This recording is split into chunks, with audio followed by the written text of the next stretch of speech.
Capítulo 42. O pensamento marxista na América Latina. Sob o título acima, a revista Correio Latino-Americano, Caracas, setembro-outubro de 1983, publicou um artigo assinado por Tomás Amadeu Vasconi, do qual, por sua importância, fizemos o resumo que se segue, que nos auxiliará na tarefa de conhecer os inimigos dos regimes não comunistas e quais suas táticas. Sendo a doutrina marxista, tal como Karl Marx a expressou, destinada a produzir uma prática, a transformar o mundo, não é possível estudar seu desenvolvimento somente no plano das ideias. É necessário considerar também as práticas políticas e político-militares que derivam de sua aplicação e observar como essas práticas modificam, transformam e fazem evoluir a doutrina. De acordo com a concepção etapista da revolução, é fácil inferir rapidamente o caráter que esta deveria ter, uma revolução democrático-burguesa, como etapa prévia à revolução socialista, destinada a desenvolver o capitalismo e a gerar processos de libertação nacional. Essa revolução democrático-burguesa, e daí a necessidade das alianças de classe, seria liderada pela burguesia nacional, a qual é imputado um caráter anti-imperialista e progressista.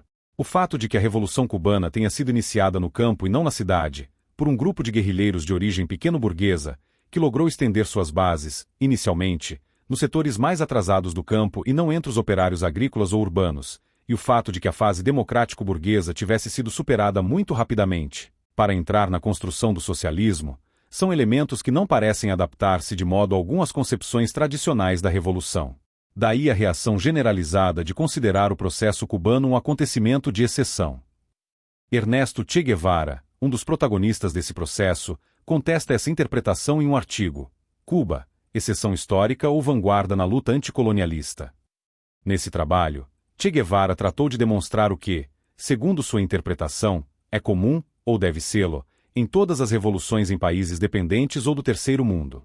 Já num trabalho anterior ele havia sustentado que a Revolução Cubana seguiu Marx a partir de quando este deixou a ciência para empunhar o fuzil, e o seguiu a partir daí, não por espírito de revisão e sim simplesmente porque até ali Marx, o cientista, colocado fora da história, estudava e vaticinava. Depois, Marx, o revolucionário, dentro da história, lutaria. Nós, revolucionários práticos, iniciando nossa luta, simplesmente cumpríamos leis previstas por Marx, o cientista.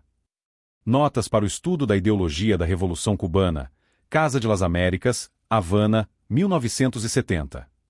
É a partir dessas considerações gerais que Che Guevara irá dando respostas a um conjunto de concepções tradicionais acerca do caráter da revolução, do papel da burguesia, das formas de luta, do papel das forças armadas, etc.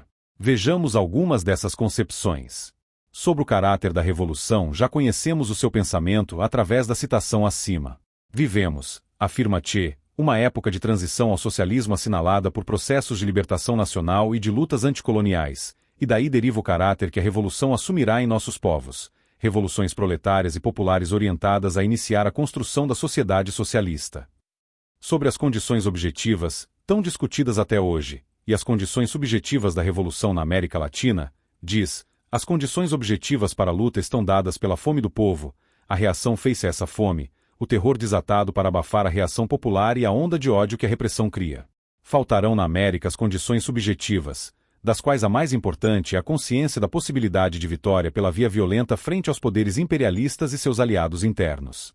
Essas condições são criadas mediante a luta armada, que irá tornando mais clara a necessidade de mudanças, da derrota do exército pelas forças populares e seu posterior aniquilamento.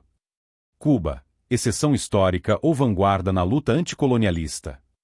Sobre a base ideológica da classe operária, a classe camponesa da América dará o grande exército libertador do futuro, como ocorreu em Cuba, idem. Embora reconhecendo que se pode tirar proveito da luta eleitoral, e, portanto, não se deva desestimular a participação nela, critica a luta meramente reformista e reafirma a via armada como meio fundamental para a conquista do poder, embora reconhecendo que a influência ideológica das cidades e dos centros povoados inibe a luta guerrilheira e dá lugar a lutas de massas organizadas pacificamente. Sobre o processo eleitoral, os revolucionários não podem prever de antemão todas as variantes táticas que podem apresentar-se no curso da luta. Seria um erro imperdoável desestimular o proveito que poderá obter o programa de um processo eleitoral dado. Do mesmo modo seria imperdoável limitar-se somente ao eleitoral e não ver os outros meios de luta, inclusive a luta armada, para obter o poder, que é um instrumento indispensável para aplicar e desenvolver o programa revolucionário, pois, se Não se alcança o poder, todas as demais conquistas serão instáveis, insuficientes, incapazes de dar as soluções necessárias, por mais avançadas que possam parecer, idem. Na avaliação do que é estratégico e o que é tático existem grandes confusões. Nas forças progressistas de alguns países da América Latina existe uma terrível confusão entre objetivos táticos e estratégicos. Nos lugares onde ocorrem esses graves equívocos, o povo apronta suas legiões ano após ano para obter conquistas que lhe custam imensos sacrifícios e que não têm o menor valor. São pequenas colinas dominadas pelo fogo da artilharia inimiga. A colina Parlamento, a colina Legalidade, a colina Constituição Burguesa, a colina Libertação de um preso político.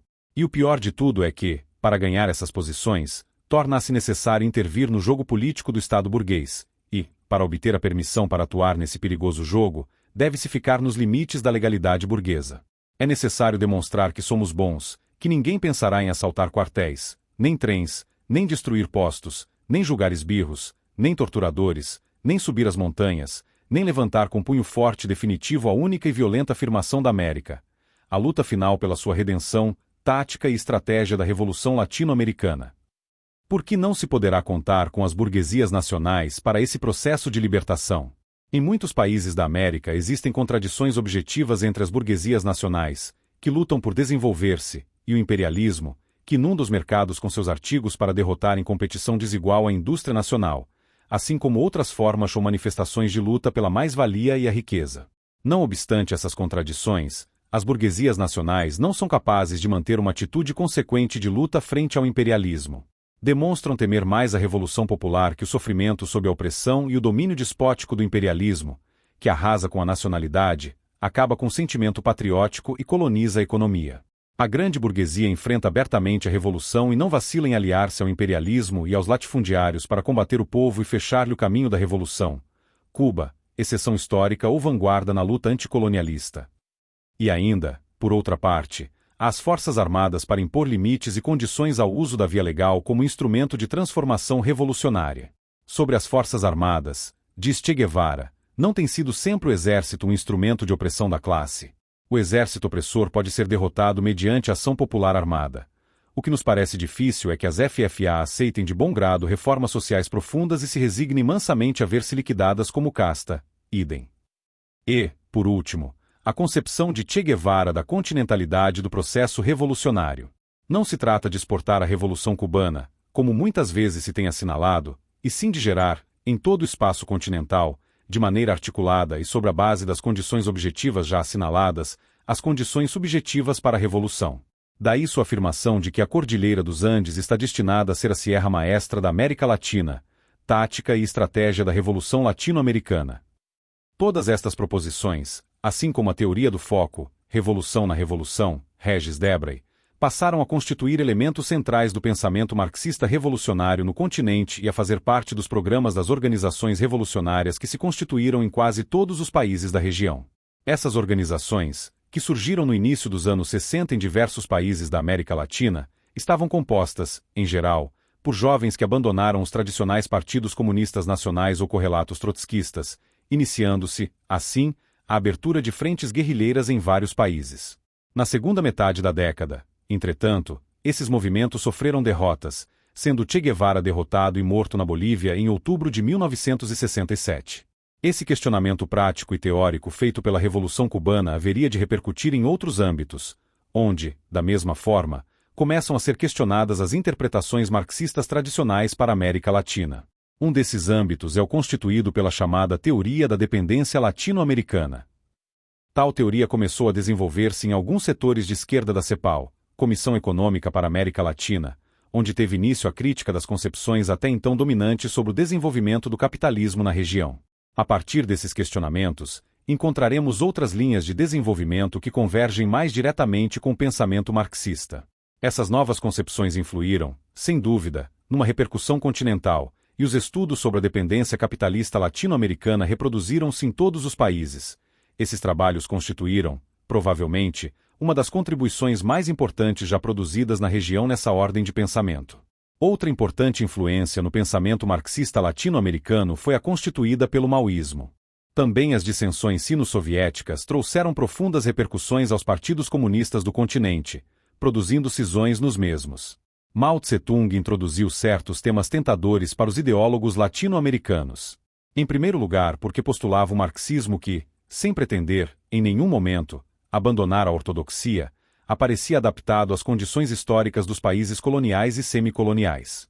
No plano estritamente teórico, duas obras tiveram particular influência, sobre a prática e sobre a contradição. Ambas se converteram em documentos fundamentais nos círculos marxistas de discussão e nos ambientes revolucionários do continente, e mesmo em verdadeiros manuais de estudo. As vicissitudes posteriores da Revolução Chinesa, os efeitos da Revolução Cultural e as mudanças produzidas nesse país depois da morte de Mao provocaram múltiplas divisões nos movimentos maoístas da América Latina, fazendo com que perdessem seu significado original. Em fins dos anos 60 e início dos 70, abriu-se uma nova fase de discussões entre os marxistas latino-americanos, fase em que estamos ainda. Dois processos fundamentais contribuíram para isso: as derrotas já assinaladas e o triunfo eleitoral da Unidade Popular no Chile. A partir desses processos reiniciou-se a discussão sobre as vias da revolução, revalorizando-se, para muitos, a via pacífica, eleitoral, como uma possibilidade aberta.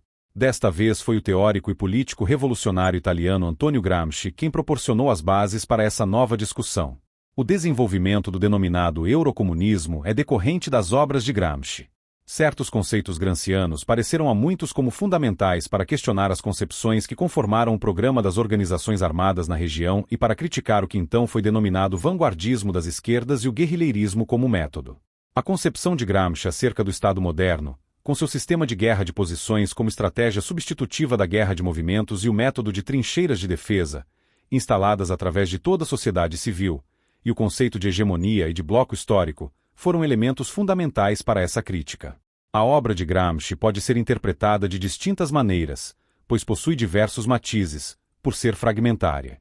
Todos, entretanto, têm uma consequência similar: afastar-se das concepções marxistas revolucionárias difundidas na região pela Revolução Cubana, para adequarem-se à luta exclusivamente política, tal como esta se processava nos diversos cenários nacionais. Assim, sob a cobertura do que Gramsci escreveu, as organizações revolucionárias latino-americanas aproximaram-se, em muitos casos, das interpretações que a social-democracia havia realizado do pensamento de Marx.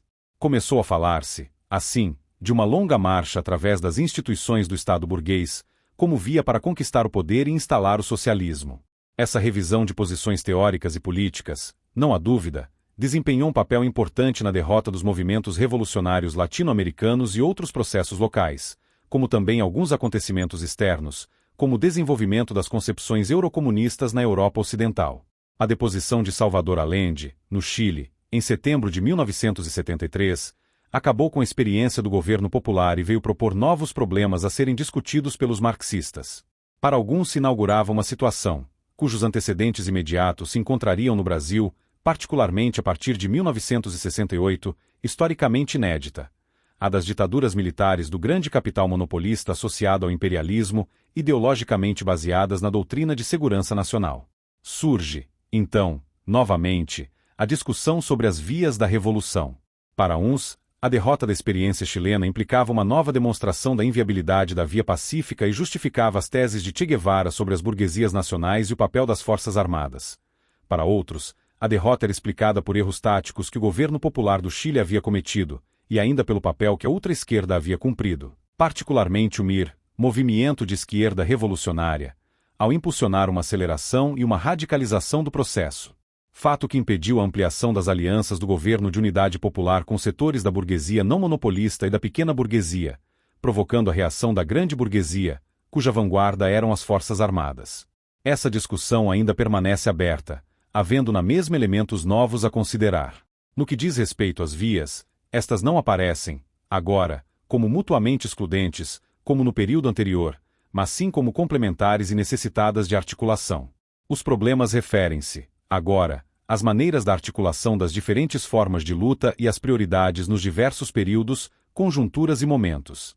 Por outro lado, o triunfo da Frente Sandinista de Libertação Nacional, em 1979, e, posteriormente, os avanços até agora irrefreáveis da FMLN em El Salvador, voltam a colocar na ordem do dia, ainda com mais força, a questão da atualidade da Revolução e outras questões conexas. O triunfo da Revolução pela ação de um exército popular é possível, já não é apenas Cuba a exceção.